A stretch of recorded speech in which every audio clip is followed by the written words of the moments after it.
ಇವತ್ತು ಪರಿಷತ್ ಚುನಾವಣೆ ಈಗ ಬಿರುಸಿನಿಂದ ನಡೀತಾ ಇದೆ. ಅದರಲ್ಲೂ ಮೂರು ಪಕ್ಷಗಳಲ್ಲಿ ಆತ್ಮಸಾಕ್ಷಿಯ ಮತ ಅನ್ನುವಂತ ಚರ್ಚೆಗಳು ಆಗ್ತಿದೆ. ಸೊ ನಮ್ ಜೊತೆಗೆ ಇದೆಲ್ಲದರ ಬಗ್ಗೆ ಮಾತನಾಡೋದಕ್ಕೆ ಬಿಜೆಪಿಯ ಹಿರಿಯ ಶಾಸಕರು ಆಗಿರುವಂತಹ ಸುರೇಶ್ ಕುಮಾರ್ ಅವರು ಇದ್ರೆ ಅವ್ರ ಹತ್ರ ಒಂದಷ್ಟು ವಿಚಾರಗಳನ್ನ ಮಾತಾಡುವಂತ ಒಂದು ಪ್ರಯತ್ನ ಮಾಡೋಣ. ಸರ್, ಈಗ ಸಹಜವಾಗಿ ಕೂಡ ಒಂದು ಅಭ್ಯರ್ಥಿಗೆ ಸಂಬಂಧಪಟ್ಟಾಗ ಮತಗಳ ಕೊರತೆ ಆಗ್ತಾ ಇರುವಂತದ್ದು, ಬಿಜೆಪಿಯಲ್ಲಿ 2 ಸ್ಥಾನಗಳು ನಿರಾಯಸವಾಗಿ ಗೆಲ್ಲುವಂತದ್ದು.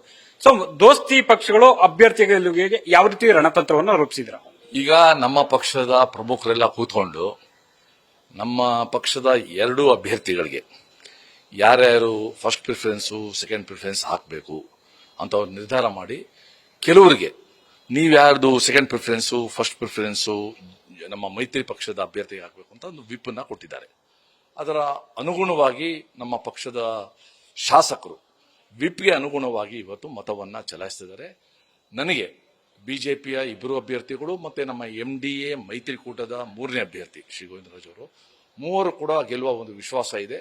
ಆ ರೀತಿ ನಮ್ಮ ಪ್ರಮುಖರು ಒಂದು ಯೋಜನೆ ಮಾಡಿ ಯಾರ್ಯಾರು ವೋಟ್ ಹಾಕಬೇಕು ಅಂತ ನಮಗೆ ನಿರ್ದೇಶನ ಕೊಟ್ಟಿದ್ದಾರೆ. ಸರ್, ಹೇಗೆ ಸರ್ ಮತಗಳ ಕೊರತೆ ಅಂದಾಗ 6 ಮತಗಳ ಕೊರತೆ ಅನ್ನುವಂತಿದೆ, ಹೇಗೆ 6 ಮತಗಳನ್ನು ಹೊಂದಿಸ್ತಿದ್ದಾರೆ? ಯಾವ ರೀತಿ ಚರ್ಚೆಗಳು? ಅದನ್ನೆಲ್ಲಾನು ಕೂಡ ಲೆಕ್ಕಾಚಾರ ಹಾಕಿ ಒಬ್ಬ ಅಭ್ಯರ್ಥಿಗೆ ಗೆಲ್ಲೋದಕ್ಕೆ ಎಷ್ಟು ವೋಟ್ ಬೇಕು, ಮೊದಲನೇ ಪ್ರಾಶಸ್ತ್ಯ ಮತದ ಕೊರತೆ ಬಂದ್ರೆ ಎಷ್ಟು 2ನೇ ಪ್ರಾಶಸ್ತ್ಯದ ಮತ ಕೊಡಬೇಕಾಗುತ್ತೆ, ಇದನ್ನೆಲ್ಲ ಲೆಕ್ಕ ಹಾಕಿ ಕರಾರುವಕ್ಕಾಗಿ ನಮ್ಮ ನಾಯಕರು ಮಾಡಿದ್ದಾರೆ.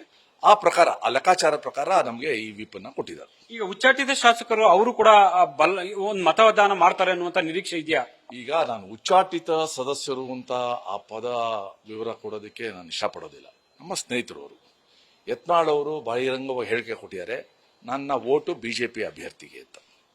ಇನ್ನಿಬ್ಬರು ವೋಟು ಕೂಡ ಅವರು ಬಿಜೆಪಿಯಿಂದ ಗೆದ್ದರಿಂದ ಬಿಜೆಪಿಗೆ ಒಂದು ಭಾವನೆ ಇದೆ, ಅವರು ಕೂಡ ವೋಟ್ ಹಾಕ್ತಾ ಇರೋ ವಿಶ್ವಾಸ ಇದೆ.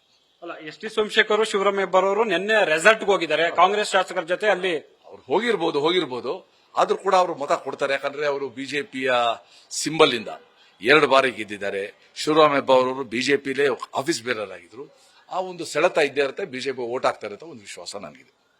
ಸೊ ಇದಿಷ್ಟು ಕೂಡ ಸುರೇಶ್ ಕುಮಾರ್ ಅವರ ಸ್ಪಷ್ಟವಾದ ಮಾತುಗಳು. ಕ್ಯಾಮರಾ ಪರ್ಸನ್ ಶಿವಾನಂದ್ ಜೊತೆ Harish Kakul, news first, Bengaluru. News first ನಿರ್ಭೀತಿಯಿಂದ ನಿಮ್ಮ ಪರವಾಗಿ.